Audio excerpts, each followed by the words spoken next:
அரசியல் களத்திற்கு அன்புடன் வரவேற்கிறோம். எனக்கு சரியான கோபம் முருகன் மேல. முருகனை இன்ட்ரடியூஸ் பண்றதெல்லாம் அப்புறம் இருக்கட்டும். எதன் அடிப்படையில கூட்டணி கட்சியுடைய விஷயத்த நீங்க அசிங்கமா பேசுவீங்க? கூட்டணி கட்சி குறித்து ஒரு அவதூறான கருத்தை பதிவு வைப்பீங்க. நம்ம தேசிய தலைமை என்ன சொல்லியிருக்கு? கூட்டணி குறித்து யாரும் பேசக்கூடாதுன்னு சொல்லியிருக்காங்க. எதன் அடிப்படையில நீங்க பேசுவீங்க? ராஜகண்ணப்பனை எதற்காக நீங்க அந்த பதிவு போட்டு எனக்கு அனுப்புனீங்க? என்ன மாதிரி எத்தனை பேருக்கு அனுப்புனீங்க? அதாவது கூட்டணி தர்மத்தை மீறுவது திமுக காரங்களா இல்ல காங்கிரஸ்காரர்களா? நீங்க சொல்லுங்க. ரெண்டு பேருமே பேசிக்கிறாங்கன்றது உண்மைதான். ஓகே, இல்ல நீங்க நாம எப்பவுமே காந்தியவாதிகள், அவங்களோட புத்தியாதான் அப்படின்னு சொல்லிட்டு ஒரு சிலர் கேடுகட்டத்தனமான பதிவுகள் போட்டாங்கன்னா அவங்களும் அரசியலுக்கு லாய்க்கற்றவர்கள். அடுத்த முறை முதல்வர் சீட்டு தருவாரா தரமாட்டாரான்றது ரெண்டாவது. அந்த பக்கம் நான் வரல. நாம கண்ணியம் காக்கக்கூடியவர்கள். நமக்கு அந்த வரலாறு கிடையாது. கண்ணியம் காத்த வரலாறு மட்டும்தான் உண்டு. தலைமைக்கு கட்டுப்பட்ட வரலாறு மட்டும்தான் காங்கிரஸ்காரனுக்கு உண்டு. என்னைக்குமே காங்கிரஸ்காரனுக்கு தலைமைக்கு கட்டுப்பட மாட்டான்ற வரலாறு கிடையாது. நாங்க காங்கிரஸ் தொண்டர்கள் அனைவரும் தலைமைக்கு கட்டுப்பட்டுதான் இருக்காங்க. அதுக்குன்னு தன்மானத்தை இழந்துட்டு அவங்க சொல்ற இடத்தெல்லாம் புதுக்கோட்டையில அவர் பேசியிருக்காரு ராஜகண்ணப்பன். ஆக்சுவலா ராஜகண்ணப்பனோட வரலாறு என்னன்னா அதிமுகவுல இருந்துகிட்டு வரலாறு தான். இப்ப நீங்க பாத்தீங்கன்னா திமுகல இருக்கக்கூடியவர்கள்ல பாதி பேர் அதிமுகல இருந்து வந்தவங்க தான். எல்லாரையும் சொல்லலாம். செந்தில் பாலாஜி என்ன சொல்லலாம், சேகர் பாபன் எல்லாருமே சொல்லலாம். நம்ம அந்த சாப்டர்குள்ள வரல. நான் நீங்க பேசுனதுக்காக சொல்ல வந்தேன். 1967 இருந்து காங்கிரஸ் ஆட்சி இங்க அமைக்க முடியல. ஊருக்கு 4 பேர் இருந்துகிட்டு இவங்க எங்களை தொல்லை பண்ணிட்டு இருக்காங்க. அப்படியே ராஜகண்ணப்பன் 4 பேர் இருந்தாங்களா? ஆமா. இப்போ ஒண்ணு இல்லைங்க. இப்ப தஞ்சாவூர்ல மகேந்திரன் எம்பி மகேந்திரன் சொல்லிட்டு ஒருத்தர் பாத யாத்திரை ராகுல் காந்தி கூட நடந்து போனாரு. திராவிட முன்னேற்ற கழகம் மட்டுமல்ல, அங்க இருக்கக்கூடிய அத்துணை கட்சிகளையும் அலற விட்டு ஒரு பூத் கமிட்டி மாநாடு வச்சிருக்காரு. பாத்தீங்களா? கண்டிப்பா. அது சிறப்பா பேசப்பட்ட ஒரு செயல். பாத்தீங்களா? கண்டிப்பா. இந்த ஊருக்கு 4 பேருன்ற வார்த்தை எவனா சொன்னானா சரியில்லை. அது மரியாதை கட்டத்தனமான விஷயமா தான் இருக்கும். யாரும் சொல்லக்கூடாது. காங்கிரஸ்கார ஊருக்கு 4 பேர் இல்ல, வீட்டுக்கு ஒருத்தர் இருக்கான்றது உண்மையான விஷயம்.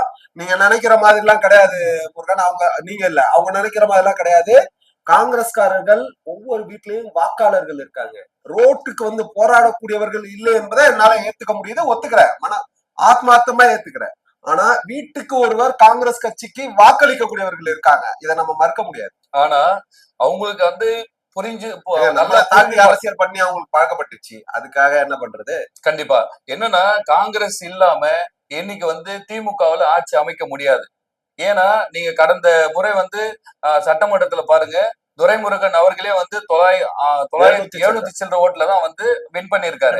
ஒரு 50 பேர் லிஸ்ட் எடுத்துட்டோம். எங்களுடைய தொகுதியில நீங்க 4 பேர் சொன்னா கூட நாங்க 5000 ஓட்டு இருக்குதுன்னா நீங்க ஜெயிச்சது நாங்க நாம நம்மள குறைச்சிக்க கூடாதுன்னு சொல்ல வரேன். நம்ம 5000 ஓட்டே இல்ல, ஒவ்வொரு தொகுதியில 20000 வாக்குகள் வச்சுக்கிட்டு இருக்கோம். ஒவ்வொரு சட்டமன்ற தொகுதியில 20000 வாக்குகள் இருக்கு. கண்டிப்பா, இதை மறுக்க முடியாத ஒரு உண்மை. ஆனா இன்னைக்கு சூழ்நிலை காங்கிரஸ் கட்சி பெரிய அளவுல வளர்ந்துட்டு வருது. காரணம் என்னன்னா, நம் தன்மானத்தை இழந்துட்டு ஒரு திமுக கூட கூட்டணி வச்சுட்டு நம்ம அரசியல் பண்ண தன்மானத்தை இழந்தீங்க. எதன் அடிப்படையில இழந்துன்னு சொல்லுவீங்க நீங்க? சார் எல்லாருக்குமே தெரியும் சார். ஒரு சீட்டை கொடுத்துட்டு நம்மள தோற்கடிக்கிறது நம்மளோட திறமை, நம்ம ஜெயிக்கணும், அதெல்லாம் வேற. தன்மானம் எங்க இழக்கப்பட்டது? உங்களுக்கு ஏதாவது அது மாதிரி நிகழ்ச்சி நடந்ததா? தலைவர் காமராஜர் அவர் நம்மளோட நம் தமிழகத்துக்கு கிடைச்சது ஒரு வரப்பிரசாதம். அவரை பத்தி தாக்கி பேசுறாங்க. அத பத்தி யாருமே கேட்கல. செயல்தான். அதுல எந்த மாற்று கருத்து இல்ல. காமராஜர் அவர்களை குறை கூறும்போது பல சட்டமன்ற உறுப்பினர்கள், பல நாடாளுமன்ற உறுப்பினர்கள் கேள்வி கேட்டாங்க. யார் கேள்வி கேட்கலன்னு சொல்ல. திருச்சி சிவா இதுவரை நடவடிக்கை எடுக்கல. ஏன் நடவடிக்கை எடுக்கல? அது அவங்க நடவடிக்கை எடுத்திருக்கணும், அந்த கட்சி நடவடிக்கை எடுத்திருக்கணும். நாம கண்டனங்களை பதிவு செய்திருக்கோம். அதுல எந்த மாற்று கருத்து. ராஜகண்ணப்பன் பேசிருக்காங்க, இவன் நடவடிக்கை எடுக்கல. ஏன் எடுக்கல? சோ இதெல்லாம் நாங்க ஒப்பிட்டு பார்க்கும்போது எங்களுக்கு நீங்க 30 சீட்டு கொடுங்க, 35 சீட்டு, அது உங்களோட விருப்பம். ஆனா எங்களுக்கு 10 சீட்டு கொடுத்தாலும் எங்களுக்கு ஆட்சியிலையும் அதிகாரத்திலும் பங்கு கொடுங்க. அதுதான் ஒரு காங்கிரஸ் கட்சி தொண்டர்களுடைய ஒரு மனநிலை அதுதான். இல்ல 10 சீட்டு கொடுத்தா போதும் முடிவு வந்துட்டீங்களா நீங்க? 10 சீட்டு கூட நீங்க கொடுங்க, எனக்கு பிரச்சனை இல்லை. ஆனா ஆட்சியிலும் அதிகாரத்திலும் பங்கு வேணும். உங்களுக்கு பிரச்சனை இல்லைங்க, காங்கிரஸ்க்கு பிரச்சனைங்க. அது எதன் அடிப்படையில கேப்பீங்க 10 சீட்டு? இல்லங்க, 35 சீட் 40 சீட்டு கண்டிப்பா உண்டு. அதுல எந்த மாற்று கருத்தும் இல்ல. நீங்க அவங்க என்ன கேக்குறாங்கன்னா, அவங்க என்ன சொல்ல வரேன்னா, நான் சீட்டு அதிகமா கொடுக்குறேன், சட்டமன்ற சீட்டு அதிகமா கொடுக்குறேன், ஆனா அந்த சீட்டு கொடுத்துட்டு அவங்க தோக்கடிச்சிருவாங்க. இப்போ எல்லாருக்கும் தெரிஞ்ச கதை இல்ல. ஆக்சுவலா நமக்கான பேஸ் இருக்குல்ல, நமக்கான பேஸ் உருவாகி இருக்கு. நம்ம வந்து கிராமம் தோறும் காங்கிரஸ்ன்ற இதுல வந்து அடிப்படையில நம்ம எல்லாருமே வந்து உறுப்பினர் சேர்த்திருக்கோம். அந்த உறுப்பினர் கார்டு கூட தலைமையில இருக்கு, கொடுக்குறாங்க. அதன் அடிப்படையில நமது வெற்றிக்கு நாம அதிகமா பாடுபடுவோமே. கண்டிப்பா அவங்க தோக்கடிப்பாங்கன்னு நம்ம அதத்தான் சொல்றேன். நாங்க வந்து என்னன்னா, நம்ம வந்து இவங்க யாரு நமக்கு வந்து ஆட்சியிலயும் அதிகாரத்திலும் பங்கு கொடுக்குறாங்களோ அவங்க கூட நம்ம கூட்டணி வைப்போமே. இல்ல, ஆட்சிக்கு வர்றவங்க தானே பங்கு கொடுக்க முடியும், ஆட்சிக்கு வராதவங்க பங்கு கொடுக்க முடியாதுல்ல. நம்ம வந்து இப்போ வந்து யுகிக்க முடியாது இல்லையா, யார் ஆட்சிக்கு வருவாங்கன்னு தெரியாது இல்லையா. இல்ல இப்பொழுது நீங்க திமுக இருந்தா வந்து திமுக வந்து ஆட்சிக்கு வருவாங்கன்ட்டு நம்ம மட்டும் எப்படி வந்து தீர்மானிக்க முடியும்? அது சரிதான். இப்ப தமிழகத்தை பொறுத்த வரைக்கும் காங்கிரஸ் கூட்டணி எங்க இருக்கிறதோ அவர்கள் தான் வெற்றி. அதுல எந்த மாற்று கருத்தும் இல்ல. அதற்கான வேலைகளை வந்து ஒவ்வொரு தலைமையும் நிச்சயமா செய்யறாங்க. அதுல எந்த மாற்று கருத்தும் இல்ல. ஒவ்வொரு தலைமை நம்ம என்ன அந்த பக்கமா கூட்டணி வைக்க போறோம், திமுக கூட கூட்டணி வைக்கிறோம், அதுல எந்த மாற்று கருத்தும் இல்ல. தாவேக்கா பேசுறதா ஒரு தகவல் வருது, அது எந்த அளவுக்கு உண்மைன்றதெல்லாம் தெரியல. நீங்க உங்களுடைய தன்மானத்தை எந்த இடத்துல இழந்தீங்க? யார் அவமரியாதைக்கு உட்பட்டாங்க? ஒவ்வொரு கட்சிக்காரங்களையும் மதிக்கிறது கிடையாது திமுக காரங்க. ஒவ்வொரு மாவட்டத்திலயும் எவ்வளவு அசிங்கப்பட்டாங்கன்னு ஒவ்வொரு மாவட்டத்திலயும் தெரியும். இது நான் பொதுவா நான் கேட்கல, யாராவது ஒருத்தர் அசிங்கப்பட்டிருக்காங்களா? ஏதாவது ஒரு இது மாதிரி ஏதாவது சம்பவம் நடந்திருக்கா? செங்கல்பட்டு தெற்கு மாவட்டத்துல சுந்தரமூர்த்தி அவர்கள் அவமானப்பட்டு இருக்காரு. ஒரு திமுக ஒரு முன்னாள் மாவட்ட தலைவர் அசிங்கப்பட்டிருக்காங்க. தலைவர் செல்வ பிறந்தகை, நம்முடைய தலைவர் செல்வ பிறந்தகை வல்லக்கோட்டையில என்ன நடந்தது? இத்தனைக்கும் சட்டமன்ற உறுப்பினர். அதற்கு சேகர் பாபு அமைச்சர், அந்த துறை அமைச்சர் வீட்டுக்கு போயிட்டு வருத்தம் தெரிவிச்சாங்க, அதெல்லாம் நடந்தது. நீங்க தவறு செய்வீங்க, வருத்தம் தெரிவிப்பீங்களா? நம்ம முட்டல் முதலாவே போயிட்டு இருந்தோம்னா அது நல்லா இருக்காது. இந்த விஷயத்த இதோட நிறுத்திக்குவோம். மத்தியில் ஆளக்கூடிய ஆட்சி சிறப்பா இருக்குன்னு நினைக்கிறீங்களா? அதை எதிர்த்து போராட வேண்டியது நமது கடமை அல்லவா? அதற்காக திராவிட முன்னேற்ற கழகத்தின் நாடாளுமன்ற உறுப்பினர்கள் நமக்கு உறுதுணையா இருக்காங்க, இன்னைக்கு வரைக்கும் இருக்காங்க. இங்க லோக்கல்ல அள்ளு சில்லு பேசுறதெல்லாம் நம்ம ஒரு கதையா எடுத்துக்க கூடாதுன்றது நிதர்சனமான உண்மை. ஏன்னா RS பாரதி பையன் ஏதோ கிறுக்குத்தனமான பதிவு வச்சாருனாங்க. அடுத்த முறை மதுரையில சீட்டே வாங்க மாட்டாரு கோ தளபதியா அவர் ஏற்கனவே 3 முறை தோற்ற வரலாறு அவருக்கு. கண்டிப்பா ஒரு முறை நிக்கிறாரு தோக்குறாரு, 2வது முறை நிக்கிறாரு தோக்குறாரு, 3வது முறை நிக்கிறாரு தோக்குறாரு, 4வது முறை சீட்டு கொடுக்கல, 5வது முறை நின்று ஜெயிக்கிறாரு. இது அவருடைய வரலாறு. அதனால அவரெல்லாம் கணக்கிலே வராது. வரக்கூடிய தேர்தல்ல தளபதி ஸ்டாலின் அவர்கள் நிச்சயமா சீட் கொடுக்க மாட்டாங்க, அதுல எந்த மாற்று கருத்து இல்ல. மத்தியில நாம ஒரு எதிர்ப்பு அரசியல் செய்ய வேண்டிய காலத்தின் கட்டாயத்துல இருக்கும். ஏன்னா இப்போ இருக்கக்கூடியது நாம வந்து 100 தான். காங்கிரஸை பொறுத்த வரைக்கும் 100 நாடாளுமன்ற உறுப்பினர்கள் தான் இருக்கும். வலுவா அந்த பாஜகவை எதிர்க்கணும்ன்ற பட்சத்துல இந்தியா கூட்டணி என்பதுதான் அதை எதிர்க்கக்கூடிய ஒரு வலுவா இருக்கு. அதனால இந்தியா கூட்டணியின் அவசியம் தமிழகத்திலும் இருக்கு. கண்டிப்பா அதன் வெளிப்பாடு தலைமை என்ன முடிவு எடுக்கிறாங்களோ, தலைமை இந்த முடிவு தான் எடுத்தாங்கன்னா அந்த முடிவுக்கு நிச்சயமா நம்ம கட்டுப்படுவோம். கண்டிப்பா அது இந்தியா கூட்டணி என்ற முடிவை அவர்கள் எடுத்தாலும் அதற்கும் நம்ம தலைவணங்குவோம், கட்டுப்படுவோம், கட்சி வேலையை சிறப்பா செய்வோம். மற்றவர்கள் மாதிரி தோற்கடிக்கக்கூடிய எண்ணம் நமக்கு கிடையாது. நாம 20,000 வாக்குகள் இருந்தாலும் அந்த 20,000 வாக்குகளையும் நம்ம தலைமை யாருக்கு அறிவிக்கிறார்களோ அவர்களுக்கு தான் வாக்கு. கண்டிப்பா காங்கிரஸ் தொண்டர்களை பொறுத்தவரை தலைமைக்கு கட்டுப்படக்கூடிய ஒரு கட்சி தொண்டர்கள் தான். எஸ்டின் ஃபைல்ல முருகன் பேர் வரல, ஏன்? அப்பெல்லாம் குழந்தை அடிக்க நாங்க காங்கிரஸ்காரங்க பெண்களுக்கு முன்னுரிமை கொடுக்கக்கூடியவங்களுக்கு நிச்சயமா புரியுதுங்களா? பெண்களுக்கு பாதுகாப்பு இதெல்லாம் பாத்தீங்கன்னாக்கா காங்கிரஸ் கட்சியில மட்டும்தான், வேற எந்த கட்சியில வந்து சொல்ல முடியாது. மோடி அவர்கள் பெயர் வருவதனால் மட்டுமே அவர் அந்த தீவுக்கு சென்றார் என்று முடிவு எடுத்தீர்களா? கண்டிப்பா. எப்படி சொல்லுவீங்க நீங்க? அவர் அந்த தீவுக்கு செல்லல, அவருடைய பெயர் வேணா மெயில்ல இருக்கலாம். ஏன் நாடாளுமன்ற இஸ்ரேலுக்கு தான் போனாரு, அமெரிக்காவுக்கு தான் போனாரு. ஜூன் மாசம் 24, 25, 26 அமெரிக்கா போயிருக்காரு. ஜூலை மாசம் 4, 5, 6 வந்து இஸ்ரேலுக்கு போயிருக்காரு. வெயிட் அண்ட் சீ தலைவா.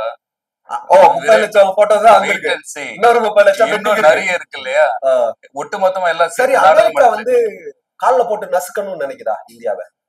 நீங்க இப்ப லாஸ்டா ஒரு போர் நடந்தது இல்லையா, பாகிஸ்தானுக்கும் இதுக்கும் நடந்தது இல்லையா? அப்போ வந்து அவர் என்ன சொல்றாருன்னா, நான் என்ன சொல்றேன்னா அதுதான் வந்து மோடி செய்வார், நான் நிறுத்த சொன்னா நிறுத்துவாரு, ட்ரம்ப் சொல்றாரு. அது என்ன காரணம்? இல்ல இப்போ கூட 5 ஆண்டுகளுக்கு வந்து 5 லட்சம் கோடிக்கு வர்த்தகம் செய்யணும் நம்ம அமெரிக்கா கிட்ட இருந்து. ஆனா 18% வரியை நாம அவங்களுக்கு கொடுத்து நம்ம பொருளை எடுத்துட்டு வரணும். நம்ம பொருளை ஏற்றுமதி செய்யும் போது நாம ஏற்றுமதி வரின்னு எதுவுமே விரிக்க கூடாது, 0ல கொடுக்கணும்ன்றாங்க. நம்ம கிட்ட இருந்து பொருள் போறதுக்கு 0% வரி வாங்கணும். நியாயம் பாருங்க.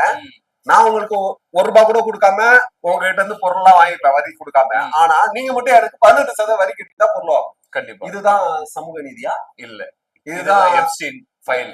எப்ஸ்டீன் ஃபைல்னா அதை வச்சு மோடியை மிரட்டுறாருன்றீங்களா? கண்டிப்பா. இப்ப முந்தா நாள் கூட சொல்லியிருக்காரு, நான் நினைச்சா மோடியை பதவியில இருந்து இறக்கிடுவேன் அப்படின்னு. தாராளமா முடியுமே அவரால. அப்படியா? ஆமா, எப்படி எப்ஸ்டீன் ஃபைல்.